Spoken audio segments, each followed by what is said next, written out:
रुला देने वाली दर्द भरी प्रेम कहानी। दोस्तों, यह एक प्यार भरी मेरी जीवन की एक सच्ची दास्तां है, जिसने मुझे एक ऐसा शख्स दिया जिसके लिए मैं कुछ भी करने को तैयार था, जो मेरे दिल की गहराइयों तक गई, जिसके लिए मैं किसी और की तरफ भी नहीं देखता था। सुबह का अखबार पढ़ते हुए अचानक मेरी निगाह अपनी नई पड़ोसन से जा टकराई। मैंने सुना था कि मेरे बगल वाले फ्लैट में कोई महिला अधिकारी शिफ्ट होने वाली है, पर यह हमारा पहला आमना सामना था। हेलो हाय से शुरू हुआ परिचय कब गहरा हो गया पता ही नहीं चला। मेरी पड़ोसन मैडम है, जिले में ही एक ऊंच पद पर प्रस्थ थी और उनके पति किसी अन्य जिले में तैनात थे। उनके पति का आना जाना कभी कभार ही हो पाता था। पड़ोसी होने के कारण वह मुझसे काफ़ी घुल मिल गई। एक दिन उन्होंने टोक ही दिया कि मुझसे हमेशा मैडम कहकर बात मत करो, क्या करो। मैंने कहा, मैडम मैं अभी एक विद्यार्थी हूँ और आप इस जिले में तैनात एक वरिष्ठ अधिकारी, आखिर हमारा क्या रिश्ता हो सकता है। वह कुछ देर तक शांत रही और फिर अपनी चुप्पी तोड़ते हुए बोली कि अगर तुम बुरा न मानो तो मुझे भाभी कहकर बुला सकते हो। मैंने कहा, आपकी बात सही है मैडम, पर मात्र भाभी कह देने पर भर से तो रिश्ता नहीं जुड़ जाएगा। वैसे भी यह बड़ा नाजुक व प्यार भरा रिश्ता है। इस रिश्ते को निभा पाएगी आप?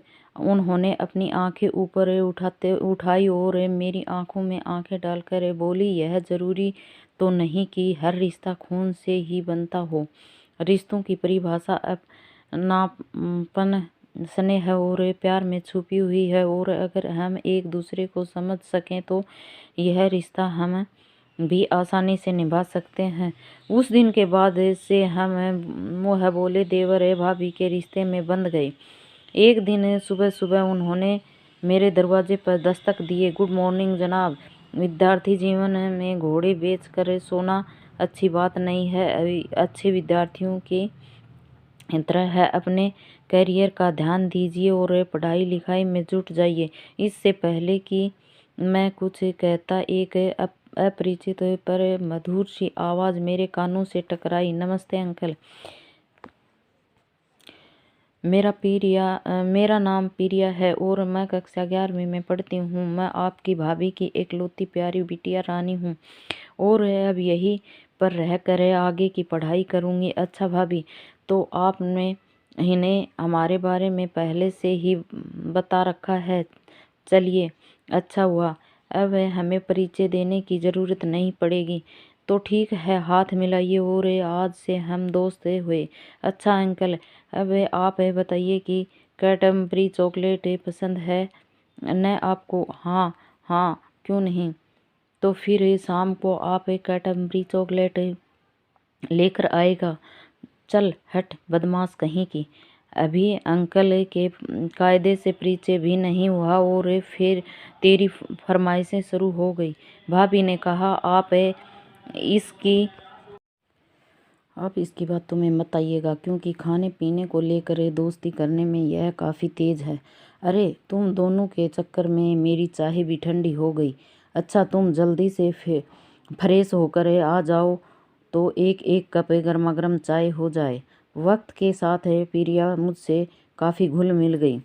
वह मेरे खाने से लेकर बाहर जाने तक का हिसाब किताब रखती। जब कभी भी मैं देर से आता तो प्रिया दरवाजे पर खड़ी मेरा इंतज़ार करती रहती और जब तक मैं खाना नहीं खा लेता वह कुछ नहीं खाती।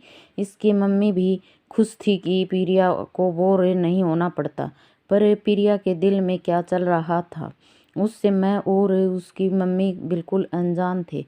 वैसे कुछ सोचने का कोई कारण भी नहीं बनता था। अगर आपकी भी ऐसी कोई लव स्टोरी है तो आप मेरे साथ साझा कर सकते हो। धन्यवाद।